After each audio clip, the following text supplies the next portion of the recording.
देशाच्या सर्वोच्च सभागृहामध्ये मी खासदारकीची शपथ घेतली. माझ्या वेशभूषेच्या माध्यमातून मी पहिल्या स्त्री शिक्षिका क्रांतीज्योती सावित्रीमाई फुले यांना मानाचा मुजरा केला. हातामध्ये बाबासाहेबांचं संविधान, नाकामध्ये जिजाऊ मासाहेबांची नथ घालून महाराष्ट्राची संस्कृती आणि मराठी बाणा मिरवत मी देशाच्या सर्वोच्च सभागृहात एकनाथजी शिंदे साहेबांच्या आशीर्वादाने गेले. आणि योगायोग बघा किंवा बाबांचा आशीर्वाद म्हणा, पक्षानं माझी शिर्डी लोकसभा संपर्क प्रमुखपदी नियुक्ती केलेली आहे. आणि त्यामुळेच येणाऱ्या ज्या काही SIR असतील किंवा जनगणना आहे, डिलिमिटेशन आहे, या सगळ्या गोष्टींच्यासाठी कालच शपथ घेतली. परंतु काल संध्याकाळचीच फ्लाईट पकडून मी शिर्डीत आले, कारण शिवसैनिक हा सतत लढत असतो, त्यांनी आराम करायचा नसतो. त्यामुळे लगेच पक्षकार्यासाठी हजर झाले. आज आमच्या सगळ्यांची मीटिंग आहे. बाबांच्या चरणी नतमस्तक होऊन अत्यंत आनंद होतोय, कारण त्यांनी जगाला सर्वधर्म समभाव शिकवला. त्यांनी सबका मालिक एक है हे शिकवलं. त्यांनी आलेल्या प्रत्येकाला अन्नदान केलं, दुआ दिली, दवा दिली. आणि त्यामुळे तोच बाबांचा आशीर्वाद हा माझ्याही पाठीशी राहावा, महाराष्ट्रातल्या सगळ्या लाडक्या बहिणींच्या पाठीशी राहावा, शेतकऱ्यांच्या पाठीशी राहावा, हीच मी प्रार्थना केली. हो, मी देशाच्या सर्वोच्च सभागृहात जातीये, पण माझा प्रवास हा गुलाबांच्या पाकळ्या अंथरलेला कधीच नव्हता. वाटेवर गरिबीचे काटे होते, संघर्षाचे काटे होते आणि अनेक आव्हानांचे काटे होते.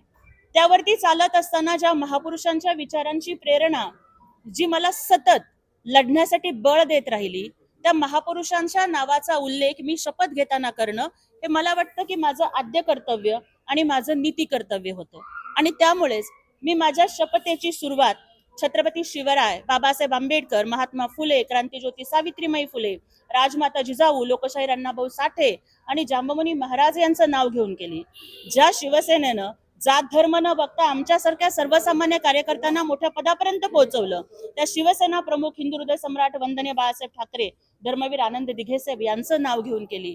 आणि स्वतःच्या लेकीला खासदार बनवणारे खूप असतात, पण भीमाच्या लेकीला ज्यांनी खासदार बनवलं त्या एकनाथ शिंदे साहेबांचाही तिथं नामोल्लेख करणं हे माझं आद्य कर्तव्य होतं. म्हणून मी सगळ्यांचा नामोल्लेख केला. पण संसदीय प्रथेप्रमाणे मला वाटतं की तसं बोलता येत नव्हतं, त्यामुळे मला अडवण्यात आलं. पण संसदीय परंपरांचा, संविधानाच्या सर्व कायद्यांचा आम्ही आई वडील आणि संपूर्ण परिवार काल माझ्या सोबत होता. माझ्या आई वडिलांनी मुंबई पहिल्यांदा बघितली जेव्हा खासदारकीचं प्रमाणपत्र घेण्यासाठी ते माझ्यासोबत आले होते. आणि तेव्हा एकनाथ शिंदे साहेबांना आई म्हणाली की साहेब आम्ही मुंबई पहिल्यांदा बघितली. तेव्हा एकनाथ शिंदे साहेब आईला म्हणाले की लेकीच्या शपथविधीसाठी तुम्हाला दिल्ली पण बघता येईल. त्यांनी माझ्या आई वडिलांसाठी आणि परिवारासाठी विमान प्रवासाची सोय केली. आणि आयुष्यभर काबाड कष्ट करणारे माझे आईबाप त्यांनी पहिल्यांदा विमान प्रवास केला. ते माझ्यासोबत, म्हणजे मी शपथ घेत असताना आई वडिलांनी डोळ्यांनी बघावं, याच्यापेक्षा गौरवाचा क्षण दुसरा कुठला नसतो. आणि आई वडिलांच्या डोळ्यातला अभिमान याच्यापेक्षा मोठं सर्टिफिकेट आणि मोठा पुरस्कार कुठला नसतो. जर माझ्या गरीब कष्टकरी आई बापाला अभिमान वाटावा असे 2 क्षण जरी मी माझ्या जीवनात देऊ शकले, तर मला वाटतं माझा जन्म एक लेख म्हणून धन्य होईल. सध्या खराब फाईलची मोठ्या प्रमाणात चर्चा आहे. कसं बघताय संपूर्ण प्रकरण? सबलीकरांचा विषय प्रचंड चीड येणारं हे प्रकरण आहे. अत्यंत वेदना होतात, अत्यंत विमनस्क परिस्थिती, कधी कधी तर म्हणजे अत्यंत सगळं खूप किळसवाणं वाटतं. कारण महाराष्ट्राची परंपरा ही ज्ञानोबारायांची, तुकोबारायांची, गाडगेबाबांची आहे. महाराष्ट्राची परंपरा ही शिवरायांची आहे, ज्यांनी महिलांना सन्मान दिला, बाबासाहेबांची आहे, ज्यांनी हिंदू कुडबिलासाठी राजीनामा दिला. पण या प्रबोधनाची भूमी असणाऱ्या महाराष्ट्रामध्ये आजही अशा पद्धतीचे ठग जर अंधश्रद्धांचा फायदा घेऊन महिलांचा असा छळ करत असतील ना, तर आता इतका राग येतोय की कुठंतरी वाटतं की कायद्याच्या पलीकडे जाऊन त्याला ठोकून काढला पाहिजे. पण मला विश्वास आहे की ज्या पद्धतीचं आश्वासन महाराष्ट्र शासनानं दिलेलं आहे, निष्पक्ष चौकशी होईल, अटक झालेलीच आहे. पण एक खासदार म्हणून आणि एक महिला म्हणून हीच मागणी राहील की पुन्हा कुठल्याही नराधमाची महाराष्ट्राच्या या बहिणीकडे वाकड्या नजरेनं पाहण्याची हिंमत होई नये, अशी खराची वरात निघाली पाहिजे. मात्र एकीकडे राजकीय पाठबळ त्याला होतं, मोठे मोठे राजकीय नेते त्याच्याकडे जात होते. एकनाथ शिंदेचं पण नंतर नाव घेतलं गेलं की तेही गेले आणि त्यामुळे त्याची नंतर हिंमत वाढली. राजकीय नेत्यांनी काय एक प्रकारे राजमान्यता मिळाली ज्यावेळेस मुख्यमंत्री बंधू खरात शिर्डीवरनं जात आहे, तर ही या मंडळींना जी संतांची परंपरा माहिती नाहीये का महाराष्ट्रातली? हे बघा कसं होतं की बऱ्याच वेळेला काही माणसं हे वेगळं कातडं पांघरतात आणि आतून ते वेगळे असतात. आणि ज्या वेळेला सांगितलं जातं की बाबा अमुक एक माणूस हा चांगला आहे, त्याच्यावरती विश्वास ठेवून जर कुणी गेलं असेल तर त्यांच्या काळ्या कृत्याला त्यांचा पाठिंबा आहे असं समजण्याचं अजिबात कारण नाहीये. महाराष्ट्राचा माणूस हा देवभोळा आहे, धार्मिक आहे आणि त्याच्यामुळं अगदी दगडात देव शोधणं ही भारताची परंपरा आहे. त्यामुळे जिथे कुठे ईश्वरी अस्तित्व आहे तिथं जर कोणी नतमस्तक झालं, परंतु जर कोणी एखादी महत्वाची व्यक्ती माझ्याकडे येते म्हणून त्यांचा गैरफायदा जर असे नराधम घेत असतील ना, तर त्यांचा बंदोबस्त झाला पाहिजे. मला अजिबात वाटत नाही की जे कोणी लोक तिथे गेले असेल, सगळ्या पक्षाचे लोक गेले, सगळ्या पक्षातल्या लोकांची नावं आहेत, मी ती नावं घेत नाही, तुम्हाला माझ्यापेक्षा जास्त माहिती आहे. परंतु माझा त्यांच्या सद्भावनांवर विश्वास आहे. ते ईश्वरी अस्तित्वापुढे नतमस्तक होण्यासाठी गेले, परंतु खरात सारख्या नराधमानं त्याचा गैरवापर करून घेतला, त्याचा बंदोबस्त झाला पाहिजे. इमानदारी जे आहे ते वारंवार या संपूर्ण प्रकरणामध्ये टीका टिप्पणी करताना दररोज नवीन फोटो दाखवतात, काय बघतो? हे बघा ते त्यांच्या पद्धतीनं काम करतायत, परंतु मला या ठिकाणी वाटतं की महाराष्ट्राचं पोलीस दल, महाराष्ट्राचं गृह खातं अत्यंत सक्षम आहे. आदरणीय मुख्यमंत्र्यांनी आणि उपमुख्यमंत्र्यांनी या संदर्भात सांगितलेलंच आहे की अत्यंत निष्पक्ष तपास होईल. त्याचबरोबर जी SIT नेमण्यात आलेली आहे त्याचं नेतृत्व करणाऱ्या ज्या आदरणीय IPS तेजस्वी सातपुते आहेत, त्यांनी सोलापूरला सुद्धा काम केलेलं आहे. आणि अगदी सोलापुरात असताना सुद्धा वंचित समाज घटकातील महिलांना आणि ज्या वसाहतींमध्ये अनेक वर्ष अवैध दारू गाळण्याचा व्यवसाय होत होता, तिथल्या महिलांना त्याच्यातून बाहेर आणून त्यांच्या कलागुणांना एक व्यवसायाचं रूप देण्याचं काम त्यांनी केलं होतं.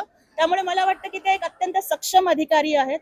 एक महिला म्हणून ते समाजभान त्यांच्या मनामध्ये जागृत आहे आणि त्यांच्या नेतृत्वाखाली योग्य तपास होऊन सत्य बाहेर पडेल याचा मला पूर्ण विश्वास आहे. अंजली दमानी यांनी घराचे CDR दाखवलेले, माध्यमांपुढे देखील आणलेले आहे. काय वाटतं, असा सेन्सिटिव्ह विषय आहे, CDR बाहेर येणं, माध्यमांसमोर दाखवणं, कसं बघतो ताई असं? खरं तर अनेक प्रश्न या माध्यमातून निर्माण होत आहेत की CDR सारखा विषय जो अत्यंत गोपनीय असतो, जो अगदी तपास करणाऱ्या पोलीस अधिकाऱ्यांना सुद्धा सहजासहजी उपलब्ध होत नाही, तो दमाने यांच्याकडे आला कुठून, त्याचे सोर्सेस तपासले गेले पाहिजे.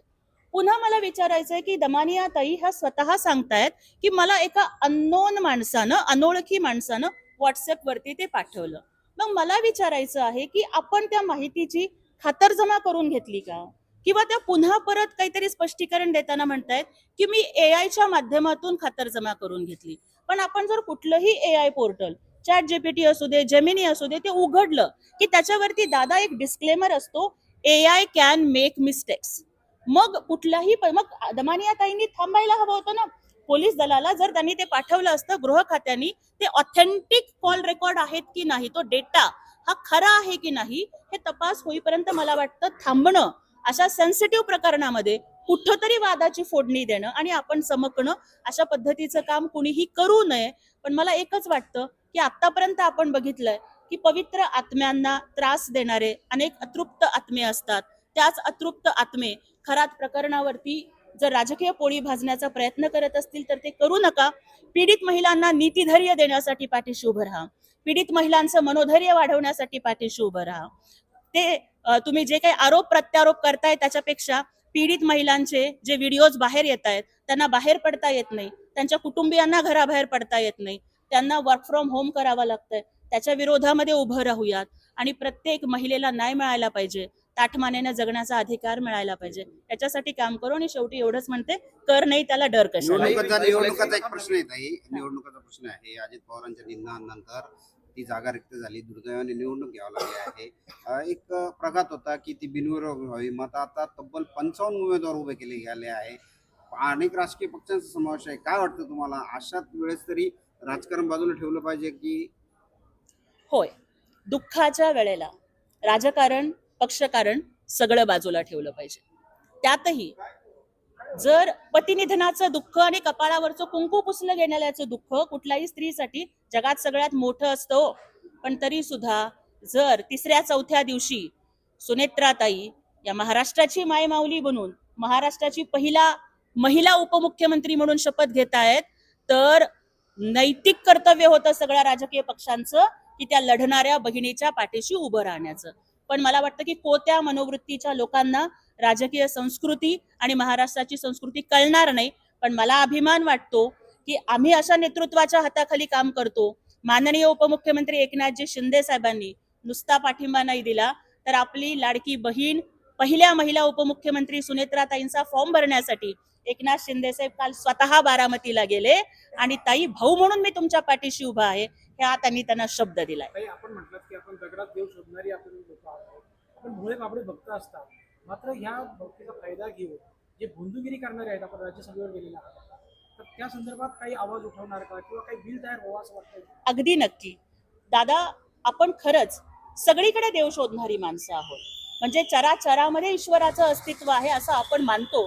परंतु त्याच वेळेला असे काही लोक जे धार्मिक भावनांचा गैरफायदा घेतात आणि विशेष करून महिलांच्या संवेदनशील मनाचा गैरफायदा घेतात, त्याच्यावरती कडक कायदे हे झालेच पाहिजेत.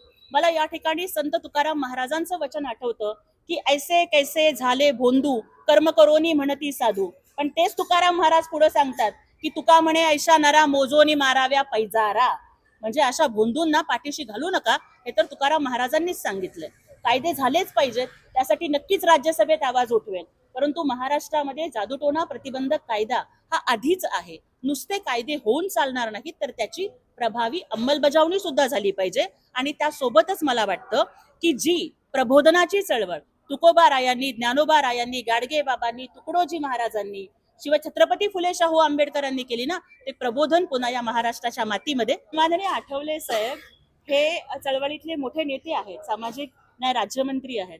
आठवले साहेबांची स्टाईल आहे की प्रत्येक गोष्टीवरती कवी मनानं, दिलखुलासपणानं ते स्टाईल करतात.